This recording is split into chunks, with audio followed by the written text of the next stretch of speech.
Adnan water tank लेकर आए हैं 6 लेयर वाटर टैंक्स, जिस पर दे रहे हैं 25 साल की guarantee. Adnan water tank, safe and healthy water storage solution. आप सभी का स्वागत है सच न्यूज में। आइए जानते हैं उत्तर प्रदेश और देश की राजधानी से कुछ खास खबरें।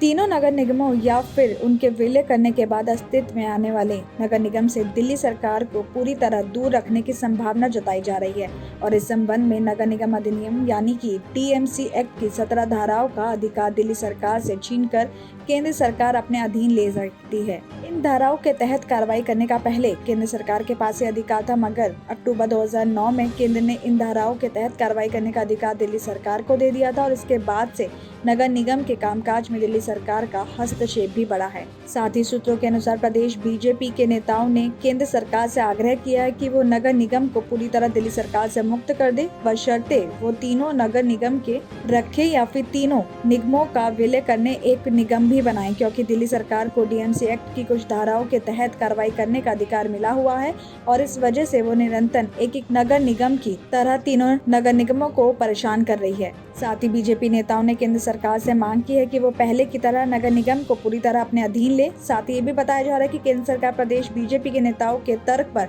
गंभीरता से विचार भी कर रही है और इस संबंध में वो डीएमसी एक्ट में परिवर्तन भी कर सकती है। 3 महीने बाद दिल्ली में नए कोरोना मरीजों की संख्या सबसे कम मिली है, तो बीते एक दिन में 97 लोग कोरोना संक्रमित भी मिले हैं, जो दिसंबर 2021 के पहले हफ्ते के बाद सबसे कम आंकड़ा रहा है। तो उस दौरान राजधानी में रोजाना 100 से कम लोग संक्रमित मिल रहे थे, लेकिन 4 दिसंबर 2021 को दिल्ली में पहला ओमिक्रॉन संक्रमित रोगी मिलने के बाद हर दिन इनकी संख्या बढ़ती चली गई। तो वहीं बीते 20 जनवरी को 5वीं लहर का पीक निकलने के बाद से लगातार कोरोना के मामलों में कमी भी आ रही है। तो वहीं रविवार को स्वास्थ्य विभाग ने बताया कि बीते एक दिन में 97 नए मरीजों के अलावा 83 रोगियों को छुट्टी भी दे दी गई है और इस बीच एक पेशेंट की संक्रमण से मौत भी हुई है। वहीं विभाग के अनुसार कोरोना के एक्टिव केस 495 रह गए हैं और इनमें से होम आइसोलेशन में 365 और दिल्ली के हॉस्पिटल्स में 33 पेशेंट्स एडमिट हैं। तो वहीं साथ ही इनमें से आईसीयू में 12, ऑक्सीजन सपोर्ट पे 12 और वेंटिलेटर पर 1 पेशेंट एडमिट है। तो वहीं दिल्ली में घटते मामलों के साथ कंटेनमेंट जोन की संख्या भी घटकर 3147 ही रह गई है। दिल्ली के गांधीनगर से खबर आ रही है कि रविवार सुबह एक दुकान के बेसमेंट में सामान लेने उतरे 2 लोगों की केमिकल की चपेट में आकर दम घुटने से मौत हो गई है। मृतकों की पहचान वैभव कथुरिया और जाकिर बताई जा रही है। बताया जा रहा है कि बेसमेंट में ठेली रिक्शा और साइकिल रिक्शा बनाने के लिए लकड़ी के फट्टे रखे हुए थे।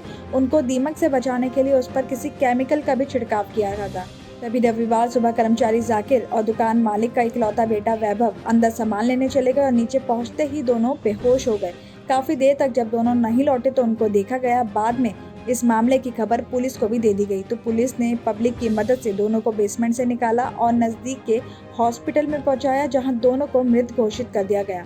इस मामले में गांधीनगर थाना पुलिस ने लापरवाही से मौत का मामला दर्ज करके छानबीन शुरू कर दी है। तो वहीं क्राइम टीम के अलावा एफएसएल की टीम ने भी मौके से प्रूफ इकट्ठे कर लिए हैं। तो पुलिस बाकी कर्मचारियों के अलावा दूसरे लोगों से भी पूछताछ करके मामले की छानबीन कर रही है। दिल्ली और उत्तर प्रदेश की खबरों में आज इतना ही। बाकी देश भर की तमाम खबरें जानने के लिए देखते रहिए सच न्यूज।